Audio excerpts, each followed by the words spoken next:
Naša Zem na svojej dráhe okolo Slnka, temer 30 km za sekundu, spolu so Slnkom a ostatnými planetami putuje ešte aj vesmírom, a to 19 km za sekundu.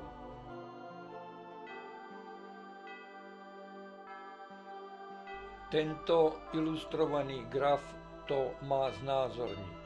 Počiatok a koniec bol orientovaný do vianočných sviatkov. Ak si sadáme ku vianočným hodom po druhýkrát, naša Zem za ten jeden rok prešla vesmírom dráhu dlhšiu 4,5 krát, ako je vzdialenosť Zeme od Slnka.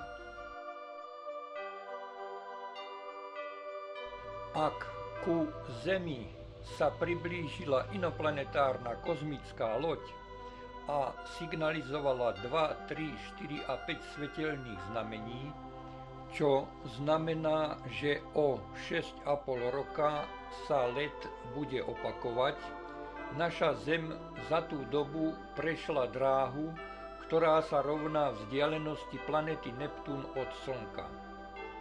Stretnutie našej Zeme s inoplanetárnou civilizáciou nie je teda náhodné. Naša Zem je inoplanetárnymi návštevníkmi vyhľadávaná.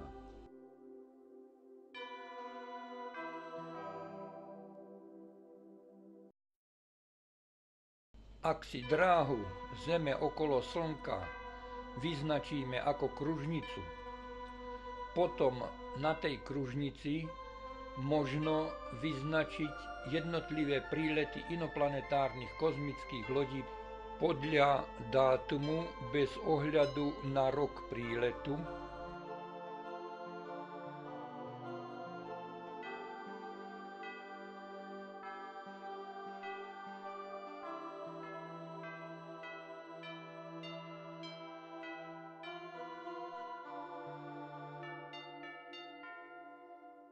Z tohoto grafického vyobrazenia inoplanetárnych návštev pri Zemi možno vypozorovať symetrické rozloženie ich príletov.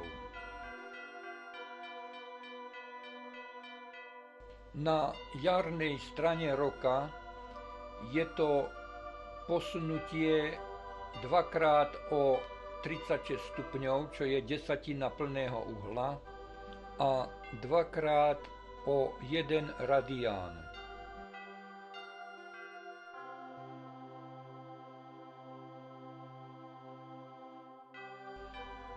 A na jesennej strane roka je vyznačené posunutie o 3 radiány.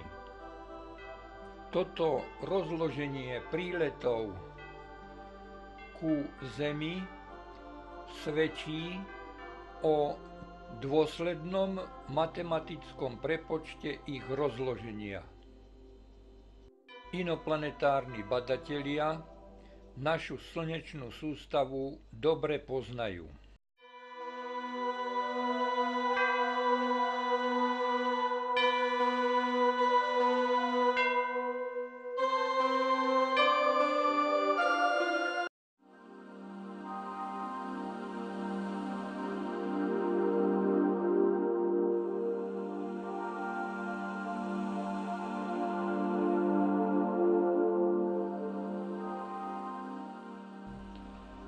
Toto je tabuľka a zoznam inoplanetárnych kozmických preletov, ktoré signalizáciou vstúpili do vzájomnej súvislosti.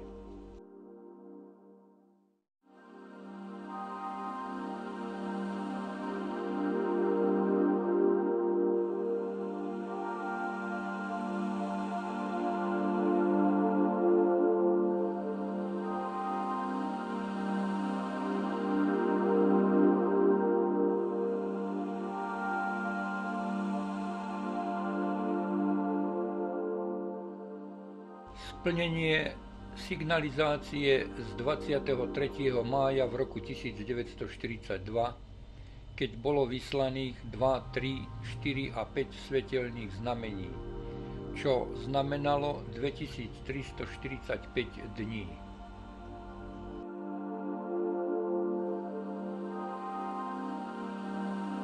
Inoplanetárna kozmická loď pri prelietavaní zenitom vyslala jedno svetelné znamenie.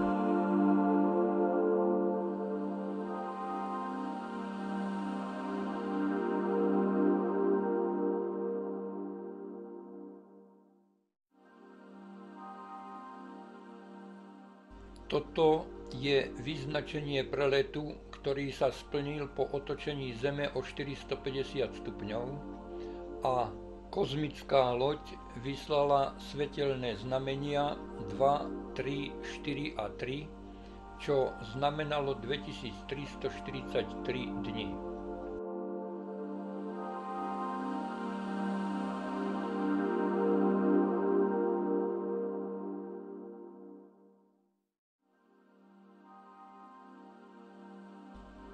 Týmto preletom inoplanetárnej kozmickej lode bolo splnené signalizovanie zo dňa 20. decembra v roku 1944 o 19:05. Tiež bolo signalizované 2, 3, 4 a 5 svetelných znamení.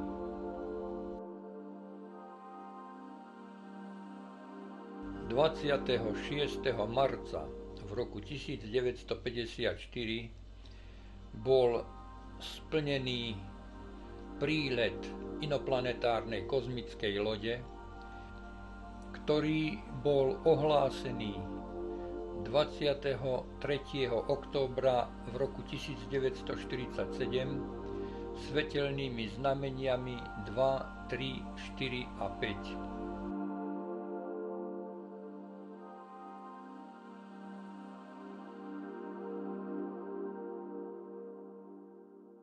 23. októbra v roku 1954 bol videný prelet inoplanetárnej kozmickej lode nad stredným Slovenskom z námestia vo Zvolene.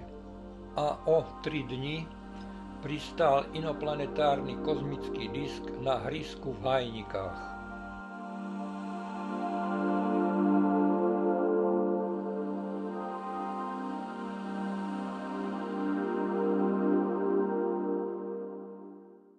– 24. októbra v roku 1954, keď sa Zem otočila o 450 stupňov po jednom svetelnom znamení družice z predchádzajúceho dňa, odchádzajúci dôstojníci z reštaurácie na Sliači spozorovali nad severným horizontom prelietavať inoplanetárnu kozmickú loď, ktorá vyslala 2, 3, 4 a 4 svetelných znamení. –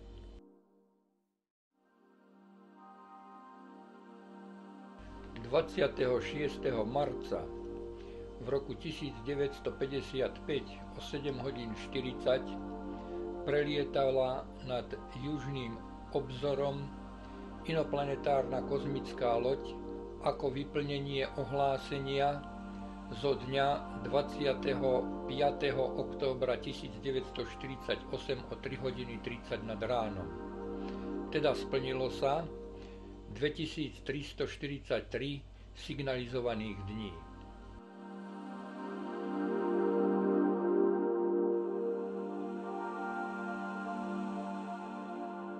A tu je vyplnenie svetelných znamení z 24. októbra 1954, keď bolo vyslaných 2, 3, 4 a 4 svetelných znamení.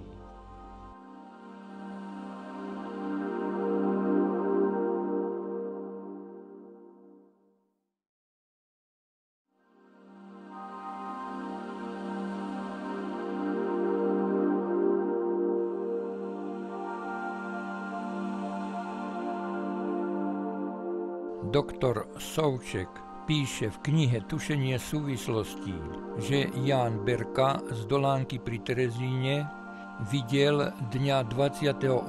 júna v roku 1908 asi okolo 23. hodiny a dňa 29. júna tiež asi okolo 23. hodiny prelet telies, ktoré vyvolávali dlhú ohnivú stopu. Rozhodol som sa tou informáciou doplniť tabuľku a položiť ju ako počiatok inoplanetárnej kozmickej činnosti. A výsledok bol šokujúci.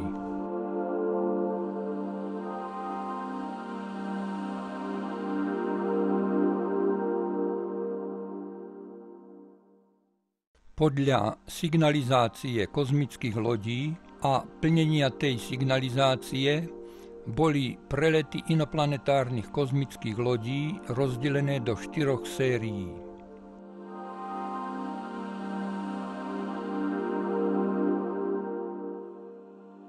Druhá séria a tretia vyznačili preletom strany štvorca nad strednou Európou.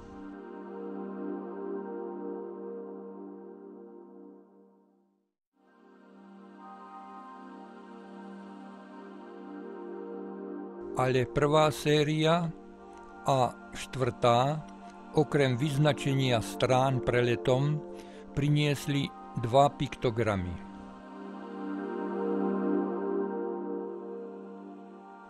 Toto je vyznačenie prvej série preletov inoplanetárnych kozmických lodí podľa dátumu.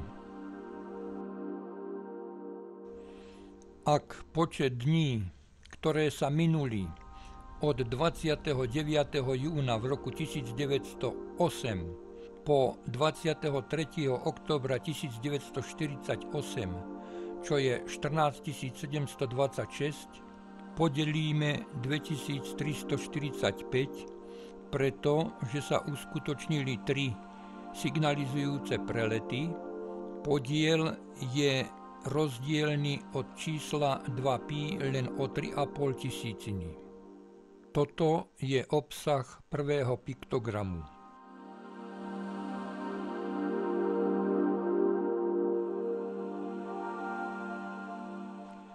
Vo štvrtej sérii druhý piktogram je trochu zložitejší, ale má pre pozemšťanov zaujímavejší obsah.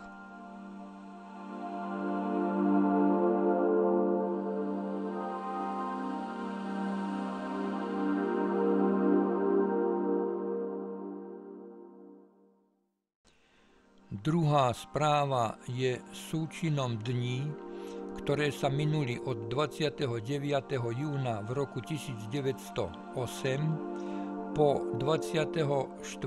októbra 1954, čo je 16 918, a štvorca, ktorý vyznačili signalizujúce inoplanetárne kozmické lode so stranou 2345, ktorý bol zavretý preletom signalizujúcou kozmickou loďou dňa 24. októbra v roku 1954. A ďalším členom je otočenie Zeme o 450 stupňov. Výsledok je 4,186 exponent na 13, čo odpovedá vzdialenosti zo slnečnej sústavy k najbližšej planetárnej sústave v súhvezdí Alfa Centauri.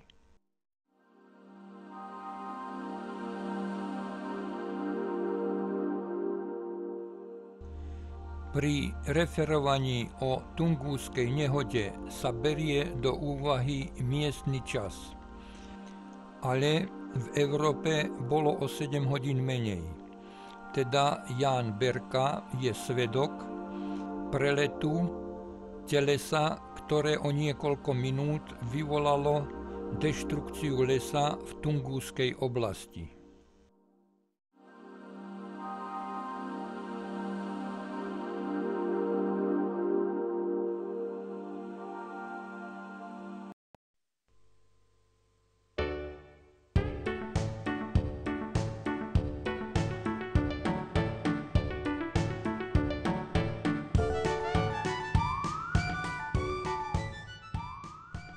Schematický nárys nám predstavuje časť koridóru, ktorým inoplanetárne kozmické lode prelietavajú pri priblížení sa k našej planete Zemi. Je označený písmenom V. Dole na hrubej modrej čiare znázorňujúcej povrch zemský je bod P a predstavme si tam pozorovateľa. Ten potom vidí úsek trate, po ktorý je kozmická loď najbližšie k našej Zemi pod zdanlivým uhlom gamma. Zdanlivý uhol alfa nám ukazuje vstup inoplanetárnej kozmickej lode do elektrostaticky nabitých vrstiev, a to vrstvy D. Tu vzniká aerodynamický ohrev, ionizácia atmosféry a v dôsledku toho dlhá ohnivá stopa za kozmickou loďou. Úsek beta je najdlhší a v týchto častiach koridóru lode signalizujú pomocou svetiel nasledujúci prílet.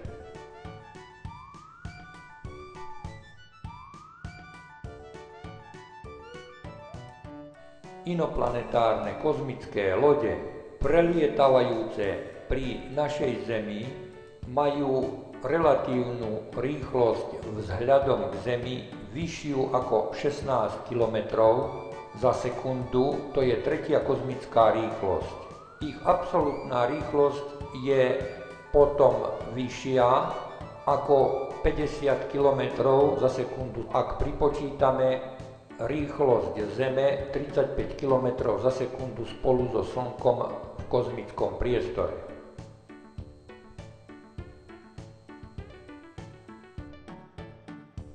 Inoplanetárne kozmické lode, ktoré takto prelietavajú popri našej Zemi, sú veľké materské kozmické dopravné prostriedky.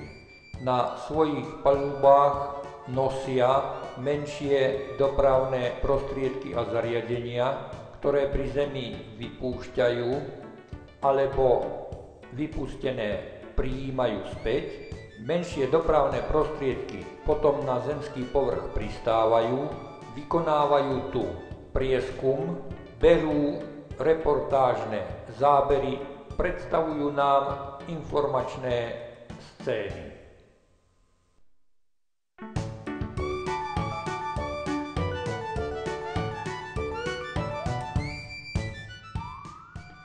Inoplanetárne kozmické lode, materské lode, pri prelete nad povrchom zemským boli videné pod zdanlivým uhlom až 20 oblúkových minút a vo výške 90 km.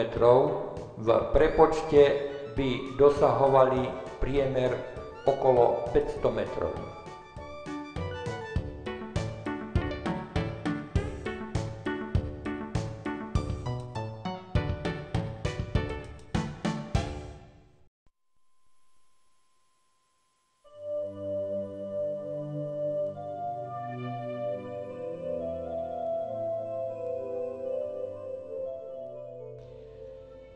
Pri pozorovaní vzájomných polôch planéty Venuše a Zeme v čase príletu inoplanetárnych kozmických lodí ku Zemi sa zdá, ako by inoplanetárna civilizácia sídliaca na Venuši vypúšťala inoplanetárne kozmické lode smerom k Zemi, využívajúc tak vzájomných výhodných polôch oboch planét, tzv. Astronomických okien.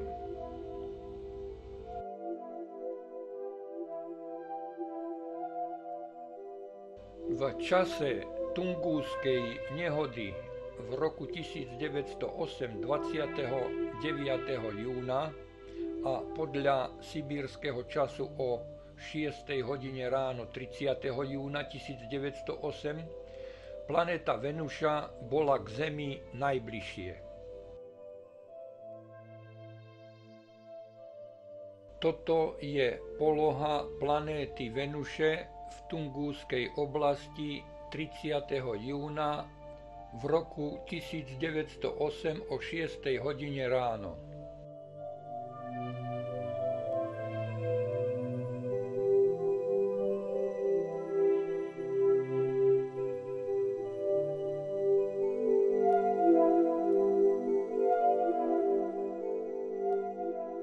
Tento graf predstavuje polohu planét Zeme a Venuše v čase 23. októbra 1954, keď nad stredným Slovenskom preletela inoplanetárna kozmická loď. A na fotbalovom hrisku v Hajnikách pristál inoplanetárny kozmický disk.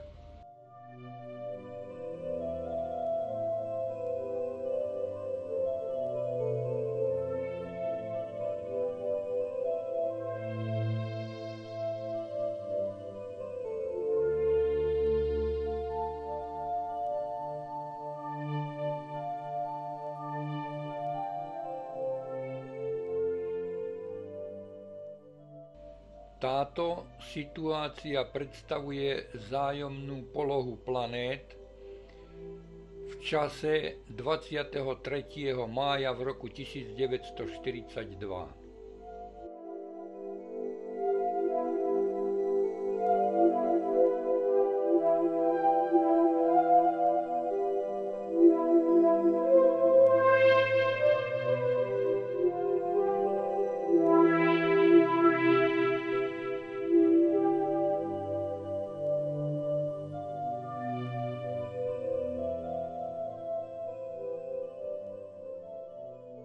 Naši astronómovia tvrdia, že na planéte Venuša nemôže byť život, pretože tam sú vysoké atmosférické tlaky a okrem toho vysoká teplota okolo 400 stupňov Celzia. Tie fyzikálne veličiny na planéte Venuša boli namerané mnohými vyslanými kozmickými sondami zo Zeme ku planéte Venuša. Obdobná situácia polohy planét sa javí aj pri odlete inoplanetárnej kozmickej lode zo Zeme. Vtedy inoplanetárni návštevníci pri Zemi využívajú predstih polohy Zeme vzhľadom ku Venuši.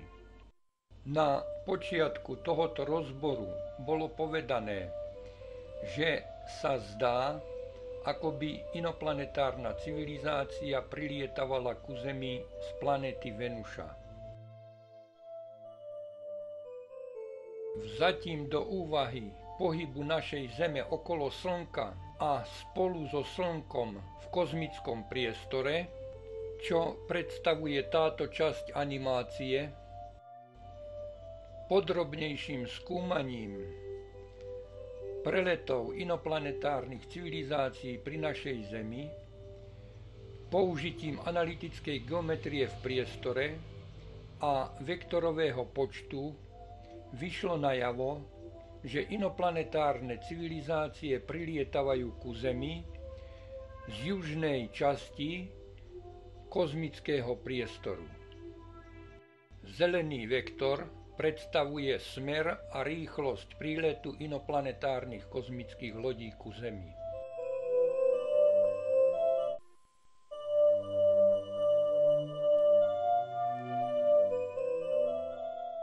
Návštevy inoplanetárnych badateľov pri našej Zemi sú natoľko časté, že to svedčí o ich vysokej technickej spôsobilosti, pretože s našou kozmickou technikou by také lety trvali tisíce rokov. Ak by ich domovina bola v planetárnej sústave Alpha Centauri, potom by prelet do našej slnečnej sústavy ktorý je signalizovaný na 2345 dní, musel prebiehať priemernou rýchlosťou 205 000 km za sekundu, aby pre let stačili za signalizovaných 6,5 roka.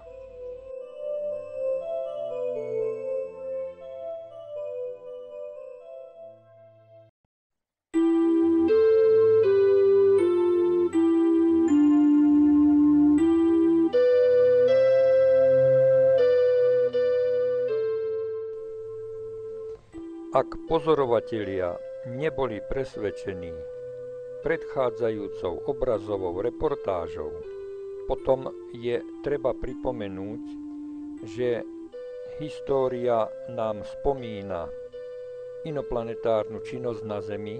Jedno zo svedectiev z histórie je údajne obsiahnuté v epose o Gilgamešovi.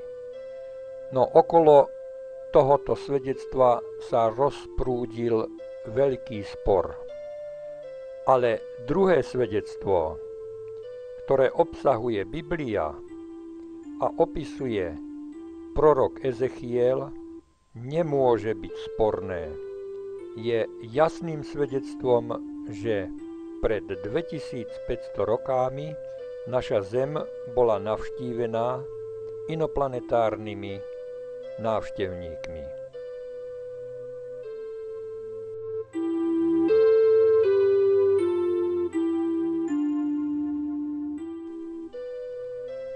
Citát z Biblie znie takto. A stalo sa 30. roku 4. mesiaca 5. dňa toho mesiaca, keď som bol medzi zajatými na rieke Chebáre, že sa otvorili nebesá a videl som videnia Božie. 5. dňa toho mesiaca, a to bol 5. rok zajatia kráľa Joachina, stálo sa zreteľne slovo Hospodinovo k Ezechielovi, synovi Búziho, kňazovi v zemi Chaldejov, na rieke Chebáre, a bola tam nad ním ruka Hospodinova. A videl som a hľa, búrlivý vietor prišiel od severa. Veľký oblak a plápolajúci oheň a vôkol neho žiara dookola. A sprostred neho sa videlo čosi na pohľad ako žeravý kov, sprostred toho ohňa. A sprostred neho bolo vidieť podobu 4 živých bytostí, a toto bola ich tvárnosť, mali podobu človeka. Každá mala 4 tváre a každá z nich mala 4 krídla. A ich nohy boli rovné a spodok ich nôh bol ako spodok nohy tvrďaťa. A leskli sa na pohľad ako vyleštená meď.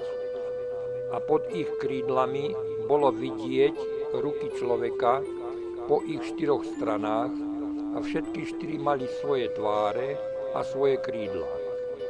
Ich krídla boli pospájané jedno s druhým, neobracali sa, keď išli.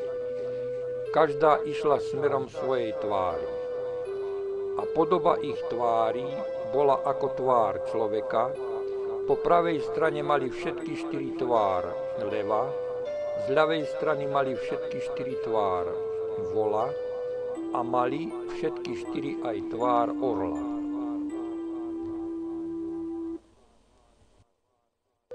Takto sa hovorí v knihe Ezechiela, obsiahnutej v Biblii, v kapitole 1, vo veršoch 1 až 10. Prorok Ezechiel nám odkazuje, že videl prísť osoby podobné človeku, na nohách s obuvou veľmi lesklou a na odeve s označeniami. Na pravej strane leva, na ľavej strane býka, aj s označením orla, zrejme podľa označenia útvarov, ku ktorým patrili.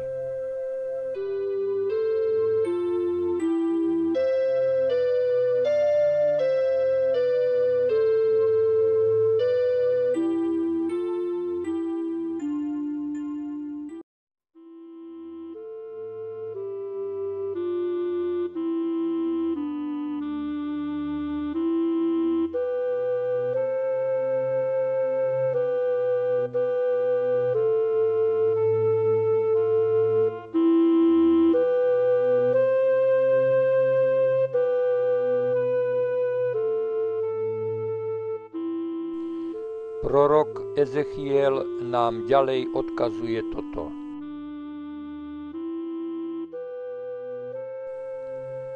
Ich tváre a ich krídla boli oddelené zhora. Každá mala dve krídla, ktoré spájali všetkých, a dve, ktoré kryli ich tela. Každá išla priamo smerom svojej tvári. Kam bol obrátený duch ísť, tá išli. Neobracali sa, keď išli. A podoba tých živých bytostí bola na pohľad ako žeravé uhlie. Horeli na pohľad ako fakle. To chodilo pomedzi tie živé bytosti a oheň mal žiaru a z ohňa vychádzal blesk. A tie živé bytosti odbiehali a zase sa navracali na pohľad ako blesk. A keď som hľadel na tie živé bytosti, videl som, že hľa po jednom kolese bolo na zemi vedľa tých živých bytostí vo 4 smery jej tvári. Kolesa a ich práca boli na pohľad ako farba ťaršiš a všetky 4 mali jednu a tú istú podobu a boli na pohľad aj ich práca, ako keby bolo bývalo koleso v kolese. Keď išli na svoje 4 strany, neobracali sa, keď išli. A čo do ich lukotí, boli vysoké a strašné. A ich lukote boli plné očí, kolom dokola, ich všetkých 4. Keď išli živé bytosti, išli aj kolesá vedľa nich, a keď sa povzniesli živé bytosti od zeme, povzniesli sa aj kolesá. Kam bol obrátený duch ísť, tá išli, kam chcel ísť duch. A kolesá povznášali sa spolu vedľa nich, lebo duch živej bytosti bol v kolesách. Keď išli tamtie, išli, a keď stáli. A keď sa povzniesli tamtie od zeme, povzniesli sa kolesá spolu s nimi, lebo duch živej bytosti bol v kolesách. A nad hlavami tých živých bytostí bola podoba oblohy, na pohľad ako hrozný kryštál, roztiahnutá nad ich hlavami zhora. A pod oblohou ich krídla rovné, obrátené jedno k druhému, každá mala dve, ktoré prikrývali z jednej, a každá mala dve, ktoré prikrývali z druhej strany ich tela. A počul som zvuk ich krídiel ako zvuk mnohých vôd, ako hlas Všemohúceho, keď išli, zvuk hukotu rúch tábora. Keď stáli, spustili svoje krídla. A bolo čuť hlas ponad oblohy, ktorá bola nad ich hlavou. A keď tedy stáli, spustili svoje krídla.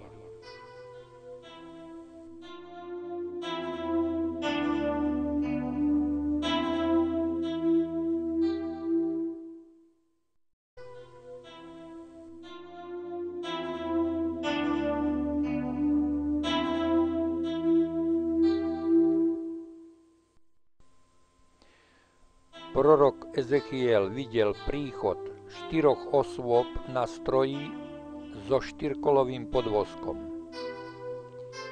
Boli odeté do veľmi lesklého červeného odevu, až sa mu zdalo, že lesk prebieha od jednej osoby ku druhej. Ďalej hovorí, že boli veľmi rýchle v behu. Potom nám popisuje, že mali po 2 krídla na svojich stranách a po 2 krídla, ktoré všetky pospájali. Pri vzlete, zdvihnutí sa od zeme, zdvihli sa kolá s nimi. Osoby boli zakryté niečím veľkým, jemu to pripomínalo obrovský kryštáľ, teda priehľadnou kupolou. Ďalej Ezechiel hovorí, že počul šelest ich krídel ako šum mnohých vôd. A keď sa zdvihli, hukot akoby hlas tábora. Teda počul zvuk motorov. Popisuje, že potom videl oheň dokola. Pravdepodobne helikoptéra s dvojitým rotorom, protibežnými listami a na konci listov boli prúdové motory, ktoré svojimi tryskami vytvorili kruhovú ohnivú stopu. Je to vzhľadom na bohatosť vtedajšieho jazyka a vyjadrovania sa v pojmoch veľmi presný opis helikoptéry.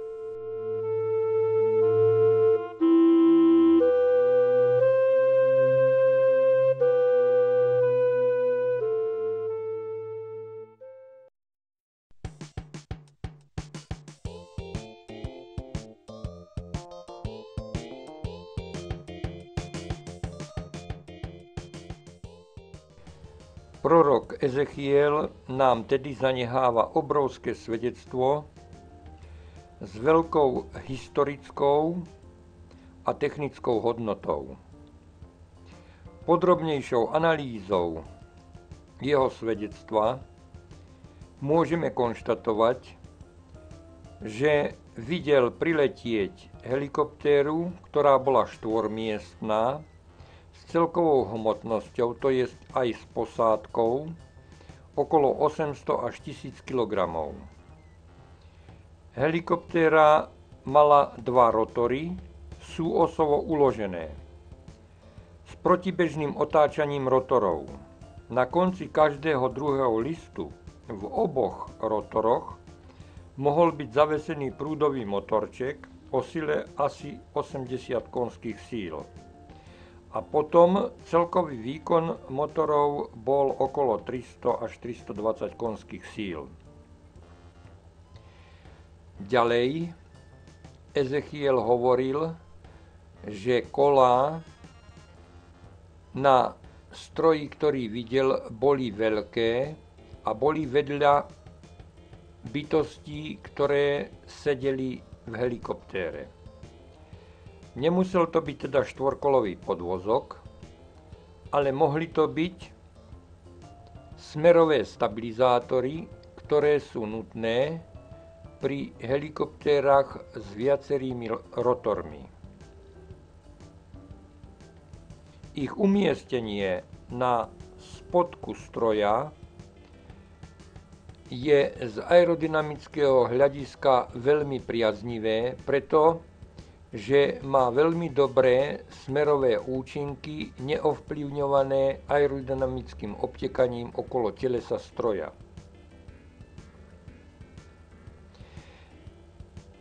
Prorok v 17. verši 1. kapitoly hovorí, že kolá sa neotáčali, ale len išli. V tomto prípade je to teda skutočne jasné, ale ďalej hovorí, že sa mu zdalo, ako by bolo koleso v kolese. Teda vonkajšia obruč ochraňovala smerový stabilizátor a súčasne mohla plniť funkciu podvozku. Prorok Ezechiel nám vo svojej správe odovzdáva, že kolesá vedľa bytostí na stroji mali farbu taršiš. To je farba mora alebo farba hyacinty.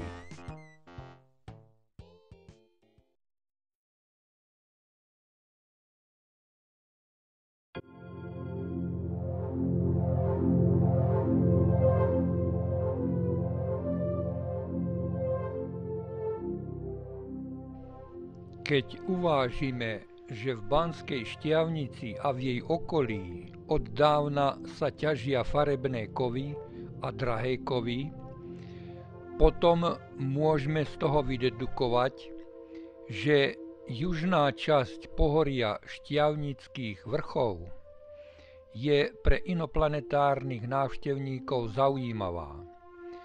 Svedčí o tom návšteva inoplanetárnych neznámych bytostí, ktoré sa chceli hravým spôsobom pripojiť k pracujúcim v lokalite Pusté Vinice, severne od Hontianske Nemce, časť Rakovec, návšteva robota v kamenolome za obcov Hontianske Nemce, časť Rakovec, návšteva robota v roku 1949 v marci v našom dome a návšteva neznámych bytostí v chodbe nášho domu v marci v roku 1959 svedčia, že inoplanetárne civilizácie skúmajú túto časť s neskrývaným záujmom.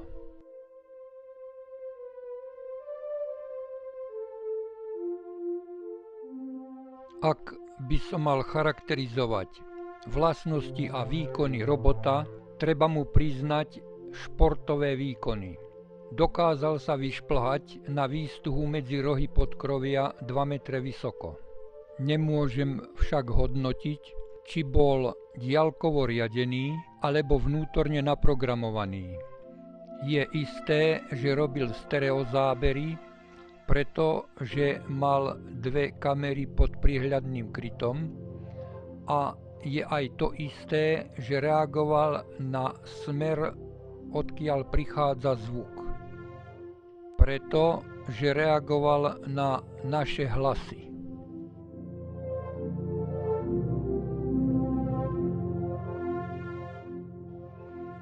Biotvora v našom byte je potrebné charakterizovať ako inteligenta. Jeho chôdza bola vzpriamená, temer zhodná s ľudskou.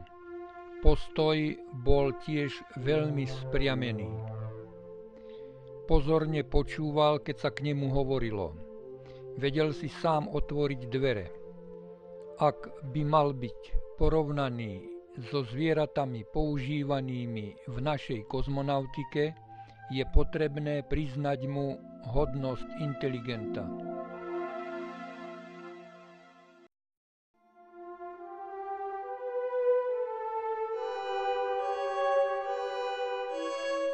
Analyzujme, čo podnietilo inoplanetárnych návštevníkov k prehliadke nášho domu.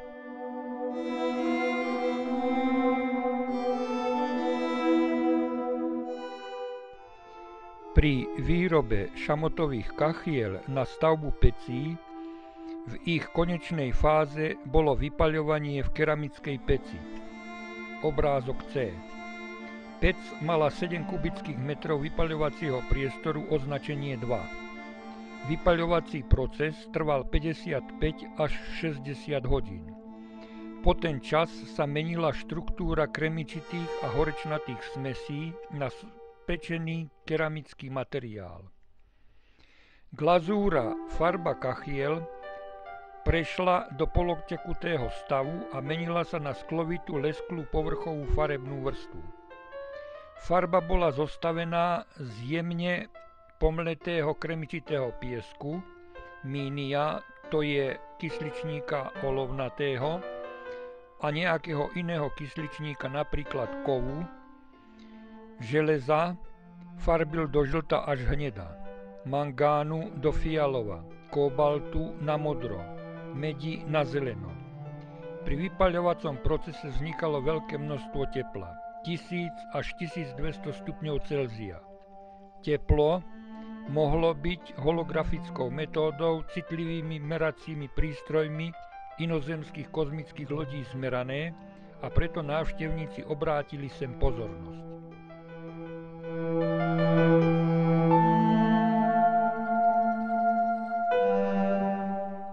Pri vypaľovaní vznikal aj druhý zaujímavejší jav.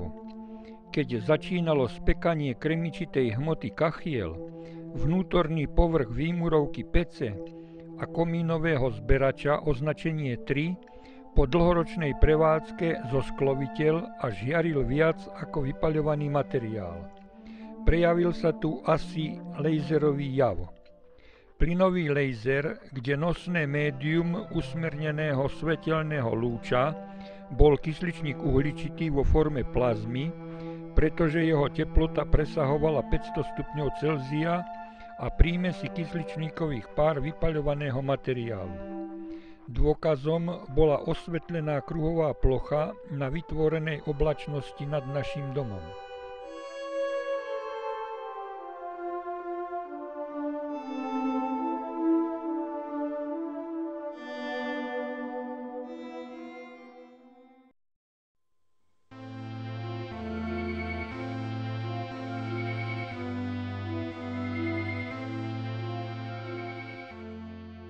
aký pohon a energetické médium vo svojich kozmických lodiach inoplanetárni cestovatelia používajú.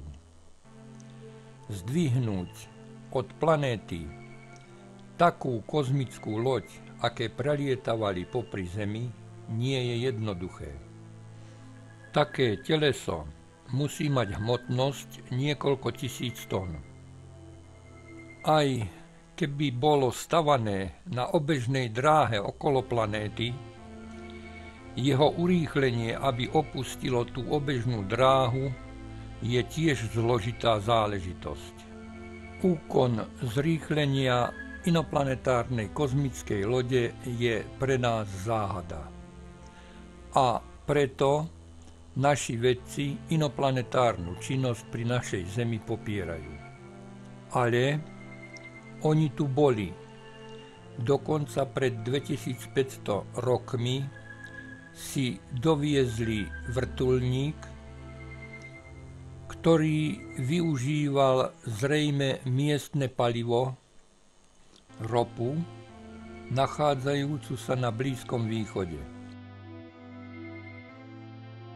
Inoplanetárni badatelia v roku 1941 si priviezli na pozemský prieskum dopravný prostriedok na reaktívny pohon.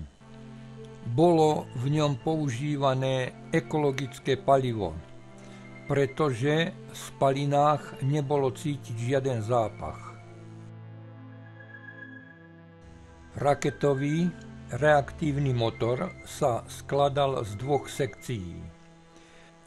Primárnu časť tvorili tripologulovité trysky,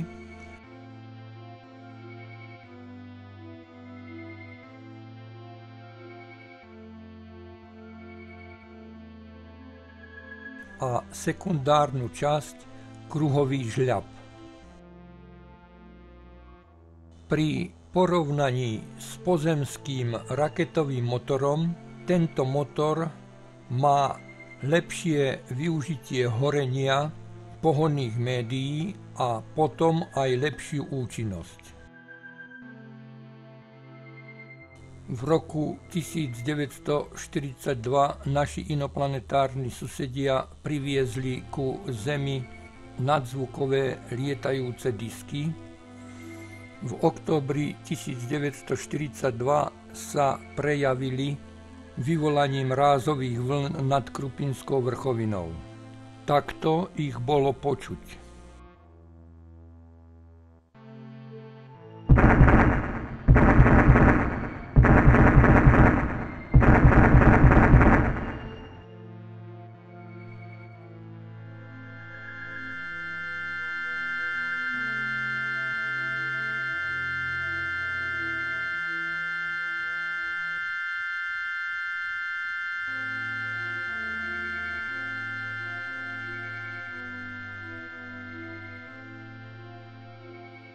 Toto je zvuk inoplanetárneho disku za letu pod zvukovou rýchlosťou nad autobusom so školskou výpravou pri obci Hranovnica v okrese Poprad.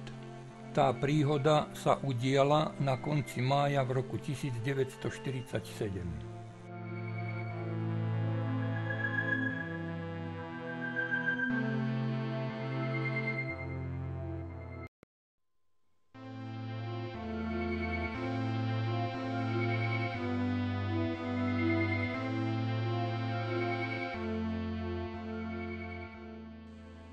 Naši inoplanetárni susedia v roku 1949 na konci marca nasadili na pozorovanie priestoru robota. Pravdepodobne sa domnievali, že v sledovanom objekte sa pracuje s jedovatými alebo radioaktívnymi látkami. V auguste v roku 1949 nám predstavili scénu z doby dinosaurov. V októbri v roku 1952 pozorovali leteckú činnosť na letisku v Piešťanoch. Teleso malo lievikovitý tvar a niekoľko hodín viselo a vznášalo sa na jednom mieste. V októbri 1953 na továrenskom letisku v Otrokoviciach letový deň narušila inoplanetárna kozmická sonda a takto nás počastovala.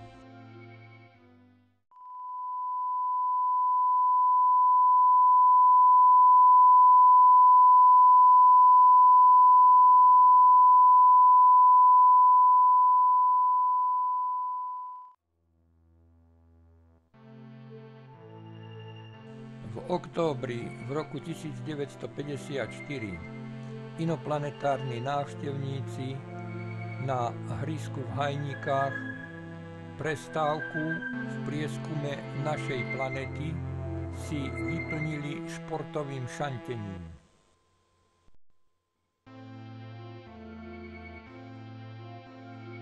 Ku žiaľu ponuku na zoznámenie sa zle pochopili a radšej uleteli.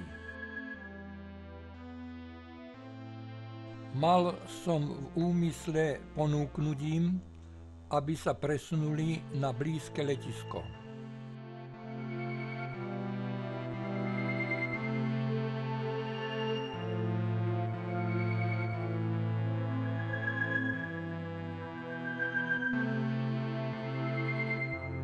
V júni v roku 1968 veľká inoplanetárna kozmická sonda pozorovala priestor nad strednou Európou a pri signalizovaní smerom ku nej pomocou svetiel vyslala na vzdialenosť asi 70 km oceľový šíp asi 1 meter dlhý, ktorý prepichol kmeň stromu a zaril sa v múre. Bolo zistené, že je tu ešte jedna séria príletov inoplanetárnych kozmických sond. A to žltá guľa zložená z mnohých šesťuholníkových plôch, ktorá bola videná v máji v roku 1937, potom inoplanetárna kozmická sonda s 2 parabolami, ktorá ultrazvukovou moduláciou vln prehľadávala okolie v južnej časti Krupinskej vrchoviny a naposledy to bola červená guľa videná občanmi obce Sitnianská Lehotka dňa 25. októbra v roku 1992. Chceli sledovať večerný program televízie, ale došlo k výpadku elektrického prúdu. Preto sa chceli presvedčiť, či je podobná porucha aj u susedov, vyšli na priedomie a spozorovali nad východným obzorom veľkú červenú guľu. Interval príletu medzi jednotlivými lodiami bol 10 305 dní, čo je 28 rokov 78 dní. A preto je potrebné opraviť dátum videnia prvej inoplanetárnej kozmickej sondy o rok skorej, na máj 1936. – 19. decembra v roku 1954 o 19:05 preletela v zenite inoplanetárna materská kozmická loď nad 19. poludníkom východnej dĺžky a súvislým svietením 2 diskami tmavo-oranžovej farby signalizovala ukončenie správy, ktorá bola prevedená preletmi a signalizujúcimi materskými kozmickými lodiami v minulosti.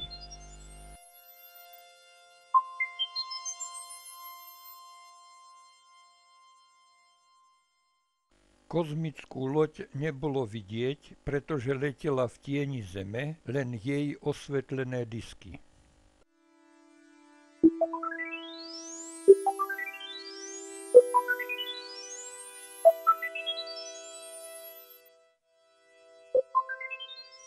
Vážení pozorovatelia, boli ste presvedčení, že inoplanetárna činnosť pri našej Zemi existovala?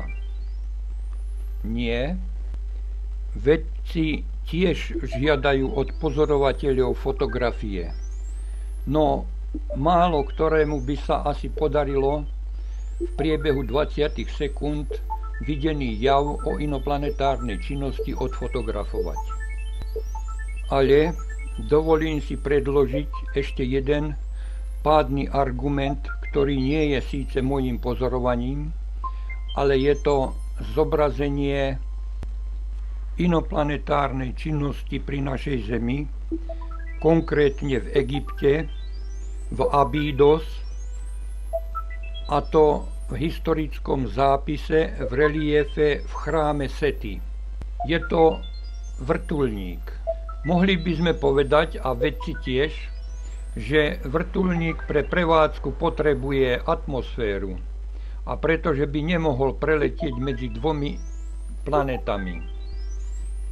Inoplanetárni návštevníci ten stroj priviezli v inoplanetárnej materskej kozmickej lodi pre nakladanie zrejme ťažkých telies na odvezenie domov ako pamiatku, alebo, čudujme sa, možno ako pomoc pri stavbe monumentálnych stavieb v Egypte.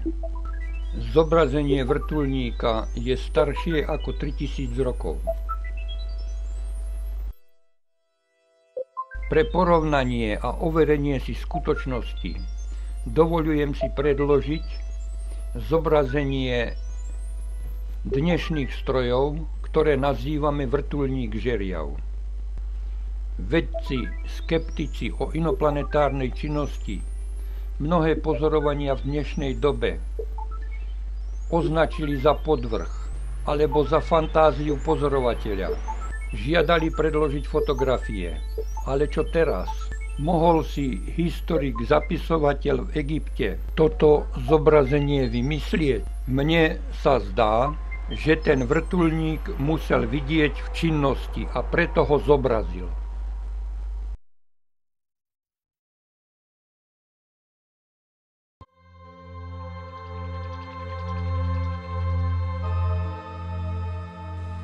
Keďže každé dielo o inoplanetárnych návštevách pri Zemi obsahuje aj trochu fantázie, vypozorujte si túto tézu ako fantastickú prílohu. Pretože návštevy inoplanetárnych cestovateľov pri našej Zemi sú časté, ich sídlo musí byť blízo nášho Slnka. Ak by naši susedia sídlili v planetárnej sústave Alfa Centauri a mali by stihnúť cestu za signalizovaných 2345 dní, museli by dosiahnuť priemernú cestovnú rýchlosť 206 000 km za sekundu.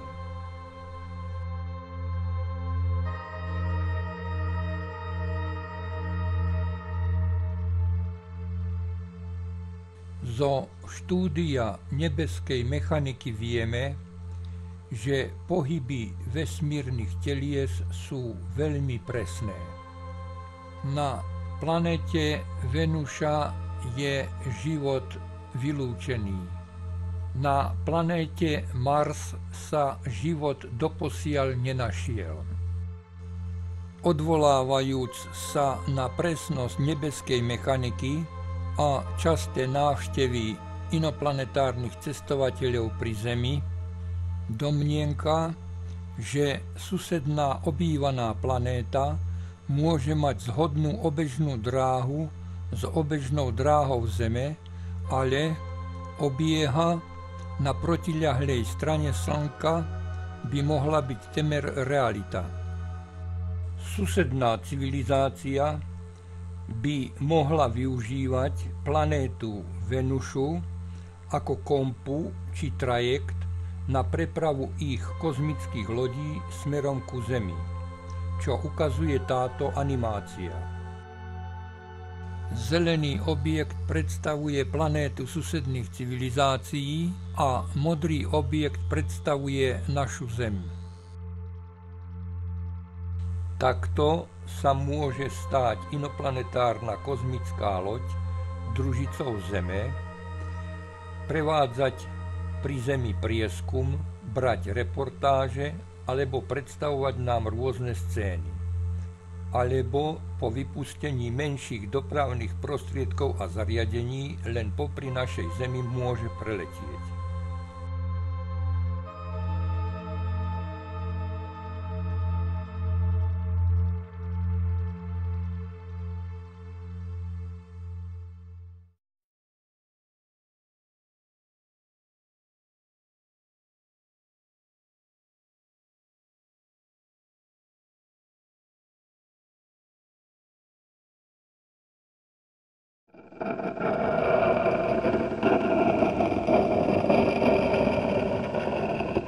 Takto sa rozpadá popieranie inoplanetárnej činnosti pri našej Zemi vedeckými kruhmi.